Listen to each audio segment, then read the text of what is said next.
16 November 1957 रोजी अमेरिकेतल्या Wisconsin मधील प्लेनफील्ड इथं पोलिसांनी एका दुर्गम शेतात एक भयानक दृश्य पाहिलं.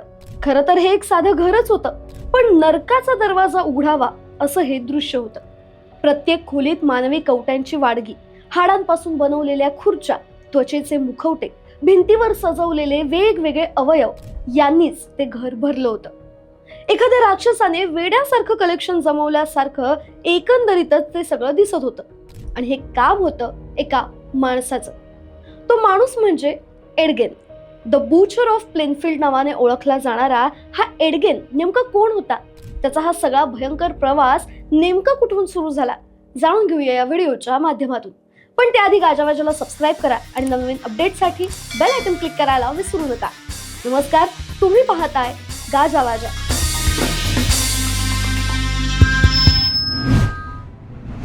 27 ऑगस्ट 1906 मध्ये एडवर्ड थिओडोर गेनचा जन्म झाला.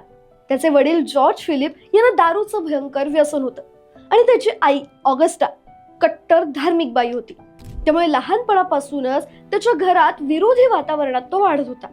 त्याला मोठा भाऊ सुद्धा होता, हेन्री. त्याची आई त्यांना नेहमी जग खूप वाईट आहे आणि या वाईटाचं मूळ स्त्री आहे असं सांगत त्या दोघांनाही स्त्रियांपासून लांब राहण्याचा सल्ला द्यायची. त्यांचे वडील घर चालवण्यासाठी वेगवेगळ्या गोष्टी करायचे. असंच मध्यंतरी त्यांनी एक किराणा मालाचं दुकान टाकलं. पण जॉर्जची दारू पिण्याची सवय ऑगस्टाला आवडत नसल्यामुळे एक दिवस तिने घर सोडण्याचा निर्णय घेतला आणि आपल्या दोन्ही मुलांना घेऊन प्लेनफील्ड मधल्या एका फार्म हाऊसवर राहायला लागली. मुलांचं शिक्षण पूर्ण करण्यासाठी तिने त्यांना शाळेत तर घातलं, पण शाळेत कोणाशीही मैत्री न करण्याचा सल्ला दिला. सल्ला नव्हे, खरं तर दमच दिला होता. यामुळे त्यांची सोशल आणि मेंटल लाईफ बिघडत चालली होती. पण याचा सगळ्यात जास्त वाईट परिणाम एडवर झाला. त्याच्यासाठी त्याची आई सर्वस्व बनत चालली. पुढे 1940 मध्ये एडच्या वडिलांचा म्हणजे जॉर्जचा दारूच्या अतिसेवनामुळे हार्ट अटॅक येऊन मृत्यू झाला. त्यानंतर घरचा खर्च भागवायला एड आणि हेन्री छोटी मोठी कामं करू लागले. कुठे मजुरी, कुठे बेबीसिटिंग, कुठे दुरुस्तीची कामं. अशातच काही दिवसांनी हेन्री 2 मुलांची आई असलेल्या एका महिलेला डेट करू लागला आणि तिच्यासोबत राहण्याची स्वप्न बघू लागला. दरम्यान बाहेरच्या लोकांना एड प्रामाणिक वाटायचा, पण हेन्री थोडा वेगळा होता. तो मनमौजीने जगणारा होता. त्याला आईच्या गोष्टी सुद्धा खटकायच्या आणि तिच्या जाचातून आपण बाहेर पडावं असं नेहमीच त्याला वाटायचं. तो एडला तसं बोलूनही दाखवायचा, पण एडला त्याचं बोलणं खटकायचं. अशातच 16 मे 1944 रोजी एड आणि हेन्री शेतात कोरड्या गवताला आग लावून साफसफाईचं काम करत होते. अचानक वारा फिरला, आग बरीच पसरली. अग्निशमन दल आलं, आग विझली, पण हेन्री कुठेच दिसेनासा झाला. एडने पोलिसांना जाऊन भाऊ हरवल्याची तक्रार दाखल केली.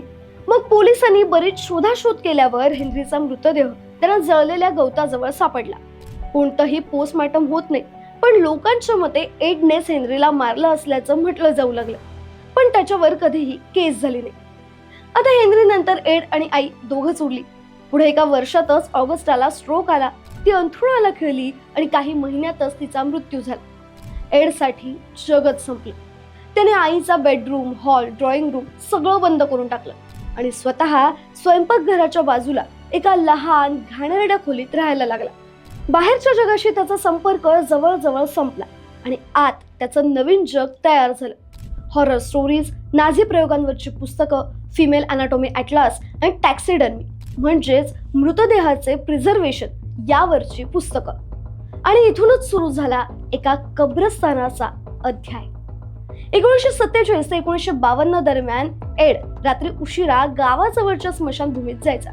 लोकल न्यूजपेपर मधल्या मृत्यूच्या जाहिराती कट करायचा, विशेषतः मध्यमवयीन मजबूत देहयष्टीच्या महिलांच्या, कारण त्याला वाटायचं की त्या त्याच्या आईसारख्या दिसतात. रात्री तो त्या महिलांच्या कबरी उकरायचा, ताज्या मृतदेहांचे काही भाग घरी आणायचा, त्वचा जपून काढायचा आणि वेगवेगळ्या वस्तू बनवायचा. मुखवटे, बेल्ट, खुर्च्यांची कव्हरं, भिंतीवर टांगण्यासाठी ट्रॉफी. त्याचं एकच ध्येय होतं, एक वुमन सूट तयार करायचा जो त्याच्या आईप्रमाणे असेल आणि तो सूट घालून तो जणू काही त्याच्या आईच्या त्वचेत शिरेल असं. रात्री चालणारे त्याचे हे धंदे गावकऱ्यांना माहित नव्हते, त्यामुळे गावकऱ्यांना तो साधा सुधा माणूसच वाटत होता. असंच एके दिवशी 8 डिसेंबर 1954 रोजी एक स्थानिक हार्डवेअर दुकानाची मालकीण मेरी होगन अचानक गायब झाली. खूप शोधाशोध करूनही ती काही त्यांना सापडली नाही आणि अचानक काही वर्षांनी पोलीस एडच्या घरात गेले तेव्हा त्यांना मेरी होगनचं डोकं सापडलं. हा तोच दिवस होता ज्याबद्दल आपण सुरुवातीलाच बोललो. खरं तर 15 नोव्हेंबर 1957च्या रात्री एडने मेरीच्या हार्डवेअर दुकानात येऊन अँटी फ्रीजची किंमत विचारली होती. उद्या घेऊन जाईन असंही म्हणाला होता. सकाळी तो परत आला. दुकानात मेरी होगन एकटीच होती. एडने तिच्यावर बंदुकीने गोळी झाडली.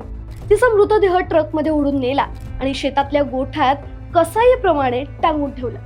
संध्याकाळी मेरी होगनच्या मुलाला दुकानात रक्ताचे डाग आणि रजिस्टरमध्ये लिहिलेलं एड गिन हे नाव दिसलं आणि रात्री उशिरा पोलिसांनी त्याला एका किराणा दुकानातून अटक केली. तपासात एडगिन काहीच झालं नसल्याप्रमाणे शांतपणे सगळं सांगू लागला. तो म्हणाला, 1947 ते 1952 या काळात मी जवळजवळ 40 वेळा रात्री कबरीकडे गेलो. त्यापैकी जवळजवळ 9 कबरी उकरून मी ते मृतदेह घरी आणले. मी माझ्या आईला परत आणायचा प्रयत्न करत होतो. तिच्यासारख्या दिसणाऱ्या स्त्रीच्या त्वचेपासून मी तिला आणू शकलो असतो.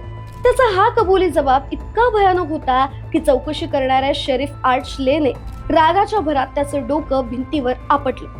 नंतर त्याच्यावर झालेल्या या अत्याचारामुळे त्याची कबुली कोर्टात पूर्णपणे वापरता आली नाही आणि काही वर्षातच त्या शेरीफचा हृदयविकाराने मृत्यू झाला. लोक म्हणतात की गिनच्या घरात जे पाहिलं त्याच्या आठवणी त्याला शांत बसू देत नव्हत्या. पुढे 18 नोव्हेंबर 1957 पासून गिनची कहाणी अमेरिकन मीडियामध्ये पसरू लागली.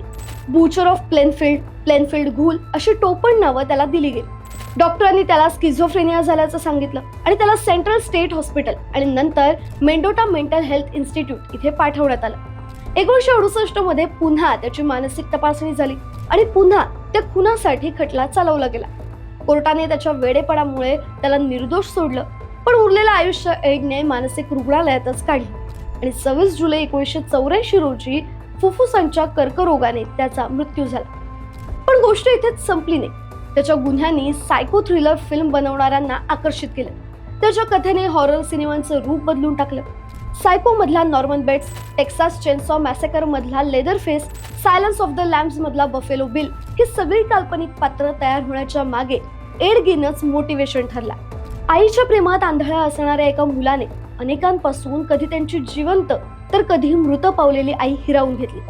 याच्या स्टोरीतून इतकंच कळतं की काही वेळा खरा सायको किलर हा सिनेमात नव्हे तर आपल्या सभ्य समाजाच्या अगदी शेजारीच वाढत असतो आणि आपण मात्र लक्षच देत नाही.